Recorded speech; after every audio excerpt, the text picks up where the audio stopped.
Est-ce qu'on est à l'aube d'une baisse des prix dans l'immobilier? La demande recule et donc les prix baissent à Bordeaux, à Strasbourg, à Toulouse, à Rennes, à Paris. La machine se grippe, alerte les professionnels. Les courtiers vont manifester ce matin. Ils craignent qu'un grand nombre de prêts soient bientôt refusés aux Français. Ça y est, c'est parti. Pour la première fois depuis plus de 10 ans, les prix de l'immobilier sont en train de baisser. Et après les marchés financiers qui sont dans le rouge depuis maintenant plusieurs mois, la bulle des crypto-monnaies qui vient d'exploser avec plusieurs milliards de dollars de dilapidés en seulement quelques semaines, la baisse du marché immobilier est probablement le coup de grâce qui va mettre à terre l'économie française. Avec également les banques qui commencent à resserrer de plus en plus la vis du crédit, l'inflation qui donne des coûts de matières premières, notamment pour la promotion et la rénovation qui sont de plus en plus élevés, et surtout des acheteurs qui se font de plus en plus rares. Tout ça, d'après de nombreux économistes, sont des signes avant-coureurs que le crash du marché immobilier a bel et bien commencé. Alors s'agit-il de votre dernière chance pour vendre vos biens immobiliers avant qu'il soit trop tard, ou alors du meilleur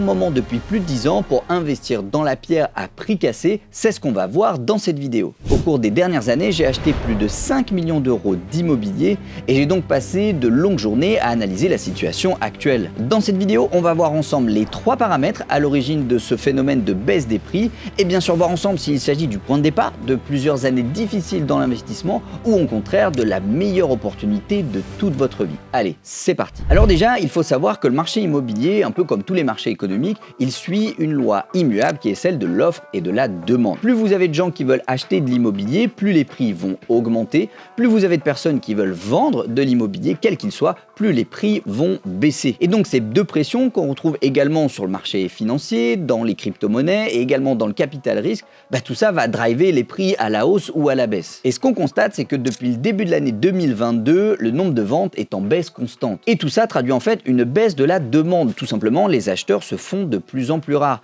Et donc ça, mécaniquement, ça provoque une baisse d'esprit qui était arrivée à se stabiliser jusqu'au mois de novembre. Et aujourd'hui, les premiers indicateurs commencent à nous montrer que le prix de l'immobilier, notamment dans les grandes villes telles que Paris, Lyon, Strasbourg ou encore Bordeaux, est en train de baisser comme il ne l'a pas fait depuis plus de 10 ans. Alors ce phénomène de baisse des prix, en réalité, dans la situation actuelle, il est provoqué à cause de 3 paramètres. Le premier paramètre, c'est ce qu'on appelle l'inflation. Le phénomène de hausse des prix dont vous avez sûrement déjà entendu parler dans les médias fait qu'on atteint des seuils historiques et on parle de 10% d'inflation. À tel point qu'un caddie de course qui coûtait 75 € dans les années 2000 coûte aujourd'hui 100 € pour la même quantité de nourriture et probablement 125 € dans les années à venir. Et donc évidemment, si la barquette de frites ou tout simplement le poulet que vous achetez au supermarché coûte de plus en plus cher, c'est exactement la même chose pour la ferraille, pour le placo, pour les vis, pour les matières premières de la construction et de la rénovation. Et donc, ce qui fait que les coûts de construction et de rénovation sont également de plus en plus élevés.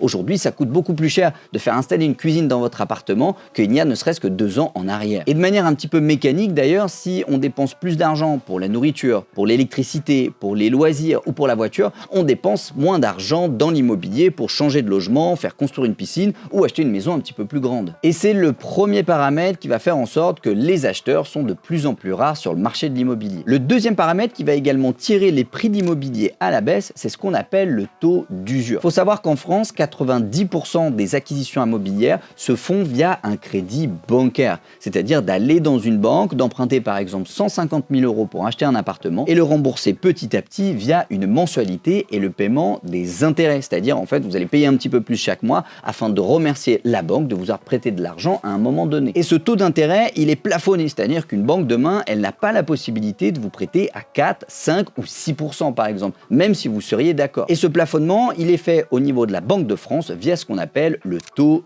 d'usure. Sauf qu'à l'heure actuelle, les taux directeurs, c'est-à-dire le prix que coûte l'argent au niveau des banques centrales, européennes, américaines, coûtant de plus en plus cher, les banques, elles aussi, elles empruntent à un prix plus élevé. Et donc, si elles vous reprêtent de l'argent derrière, et donc qu'elles reprennent un taux d'intérêt par-dessus le taux d'intérêt qu'elles ont déjà eu avec la Banque centrale européenne, eh bien aujourd'hui, elles ne peuvent plus le faire. Le taux d'usure étant trop bas, il vient bloquer la marge que va dégager la banque et c'est pour ça qu'on assiste à une hausse massive du nombre de refus de prêt. Et alors au début, quand ça se passe pendant quelques semaines, la population n'a pas le temps d'être au courant, mais maintenant ça fait plusieurs mois qu'on voit des notaires, des avocats et des médecins qui n'arrivent pas à obtenir leurs prêts alors que ce sont pourtant des professions très sécurisées et qui ont de bons revenus. La population commence à le savoir et c'est pour ça qu'elle décide de ne pas acheter pour ne pas être confrontée à cette difficulté. Ce taux d'usure, il est d'ailleurs censé être révisé tous les trimestres par la Banque de France et on vient assez récemment de passer le mois d'octobre et donc le dernier trimestre de l'année. Mais les taux d'intérêt directeurs augmentant tellement fort, le taux d'usure n'arrive pas à suivre et on se constate le même problème qui perdure jusqu'à la fin de l'année. Et enfin, troisième paramètre qui va tirer les prix de l'immobilier vers la baisse, ce sont les nouvelles normes énergétiques. Aujourd'hui, il faut savoir que quand vous allez louer un appartement, vous avez l'obligation en tant que propriétaire d'effectuer ce qu'on appelle un DPE, un dossier de performance énergétique, qui va juger si votre logement il est plutôt très écologique, et dans ce cas-là, la lettre sera le plus proche possible de A, ou alors à l'inverse, s'il dégage énormément de pollution, et à ce moment-là, la lettre sera plus proche de G. Un exemple tout bête, si vous avez un appartement avec du simple vitrage au niveau des vitres, typiquement, ça va faire baisser la note. Si à l'inverse, vous avez une bonne isolation, des vitres qui sont toutes neuves, et également une isolation par l'extérieur de votre immeuble, à ce moment-là, vous aurez une bonne note. Et les règles, elles ont changé en 2022 pour le DPE. Maintenant, l'État va obliger les propriétaires à rénover leur logement si jamais ils ne correspondent pas à une certaine lettre, avec un calendrier qui a été défini à l'avance. Les logements avec une lettre en G seront interdits à la location à partir de 2025, avec une lettre en F interdite à la location à partir de 2028 et les lettres en E a priori à partir de 2034. Et du coup, ça met la pression à plein de propriétaires qui vont avoir tendance à vendre encore plus leurs biens, augmenter l'offre qu'il y a sur le marché alors qu'il n'y a pas d'acheteurs en face. Et tout ça, ça continue de tirer le prix de l'immobilier vers le bas. D'autant plus qu'avec l'inflation, si vous souhaitez vous lancer dans la rénovation des fenêtres par exemple de votre logement ou isoler l'immeuble par l'extérieur, ça coûte encore plus cher qu'il y a 2 ans en arrière. Et donc ces trois paramètres, mécaniquement et additionnés ensemble, ils poussent les gens à ne pas acheter d'immobilier et donc à tirer les prix de l'immobilier vers le bas, et ce notamment dans les grandes villes. Mais en réalité, le marché de l'immobilier, il fait pas exception à la règle et il est également cyclique, avec des périodes de hausse, des périodes de stabilisation et également des périodes de baisse. Et d'ailleurs, au cours des 10 dernières années, on a assisté à une hausse absolument fulgurante du marché de l'immobilier, et c'est donc assez normal qu'on observe cette baisse des prix. Et d'ailleurs, le gros avantage de l'immobilier en tant qu'actif, à l'inverse des marchés financiers ou des crypto-monnaies par exemple, c'est que les périodes de correction comme celle qu'on s'apprête à vivre,